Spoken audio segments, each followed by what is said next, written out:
You definitely want to take your bench press from here all the way to 100 kilos one day. And trust me, I've benched some big weights before myself, so I know what I'm talking about. I'm going to run you through three pillars that you have to be focusing on if you want to bench 100 kilo. The first pillar is the setup position of the entire lift. Trust me, once you're in a bench press, you cannot change it. You have to set up correctly. The second pillar is the press and the angles that we're aiming for throughout the entire lift.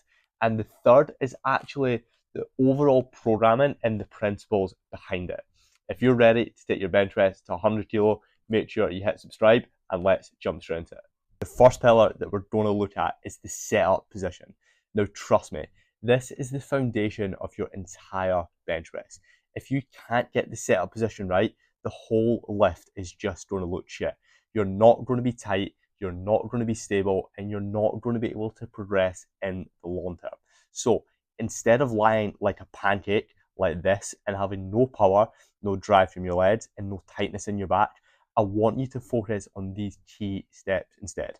What you're going to do is establish a grip that is correct for you. I would personally recommend going on the slightly narrower side rather than too wide. Trust me, if it's too wide, you will not feel any power and your elbows will flare and you might cause yourself a bit of an injury. So you're going to bring that grip in a little bit to start with. I like to go just off that first round. Now, what we're going to do from here is keep your feet on the bench. Now, most people by this point are lying like a pancake. We have got our back nice and tight and we've got our grip established. From this point here, we're now going to drop the feet and now we're going to bring your feet back as far as we possibly can, staying on your toes and driving your heels as far back as we possibly can. This is going to give us the power from the legs and the hips and create that arch in the back that is going to have your chest rising up nice and high. It's going to give you drive from your legs. And as you can see, it looks like a much more powerful, stable position to press from rather than just lying completely flat. As I said earlier, when you're doing a bench press, you can't change it. Once you're locked into that position, you're stuck there. So it has to be correct from the absolute off. And this is something that guys get completely wrong, and it's why they never progress. The second pillar that we're going to look at is the press and the angles themselves. So when we're bench pressing, and particularly when you're by yourself, for example, you're in your garage or you're in the gym by yourself, there's a few things that we have to focus on. And unracking the bar is a very important aspect of this. It might not seem it, but trust me, it is really, really important. So you want your eyes directly under this bar. And this little motion on screen at the moment is something you have to learn to do.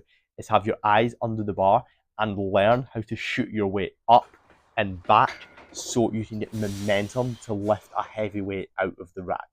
From there, we're going to bring the bar a little bit just below eye level, okay?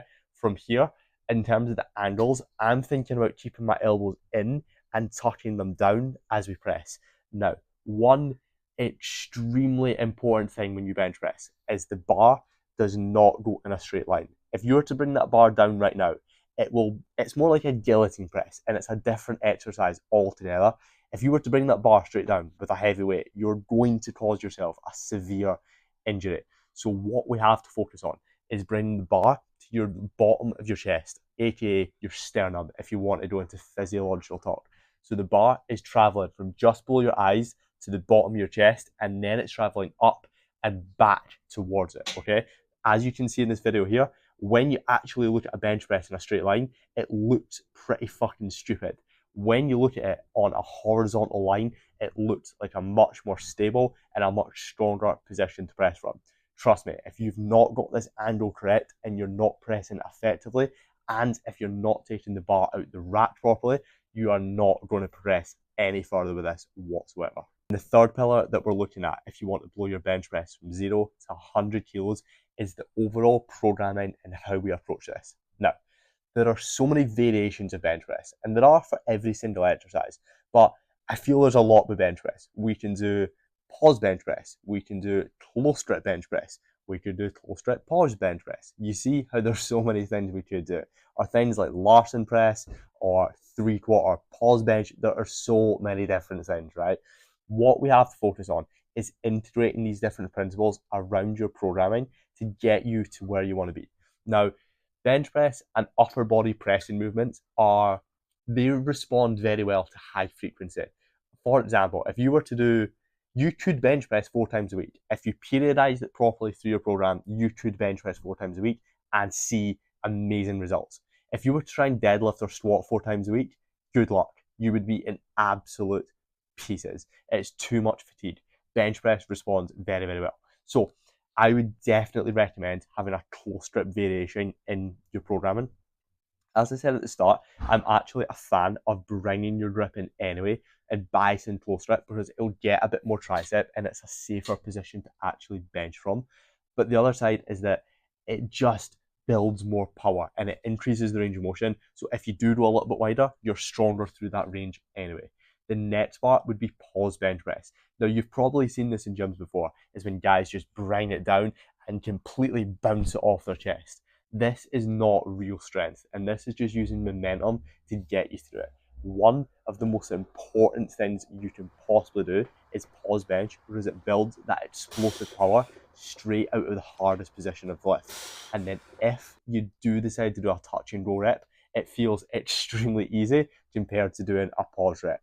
And one of the last principles that we're going to focus on that I would highly recommend you enter it into your programming would be Larsen press. Now, if you actually bench press properly, right, and you're using your legs at the bottom of the lift like this, and you're getting that drive, you will be using your hips and your legs and your core a lot when you press. Now, what we're going to do is completely take away your legs. So all you've got is pure upper body pressing power. As a result, you have to get really, really strong with pure raw pressing. And then once we develop this lift and we go back to adding your legs, your bench press is going to explode. As you can probably tell, I'm a coach who knows a lot about coaching and a coach who is massive on programming and getting you proper results inside the gym. If you would like more content like this, all you have to do is subscribe and make sure you follow me on Instagram.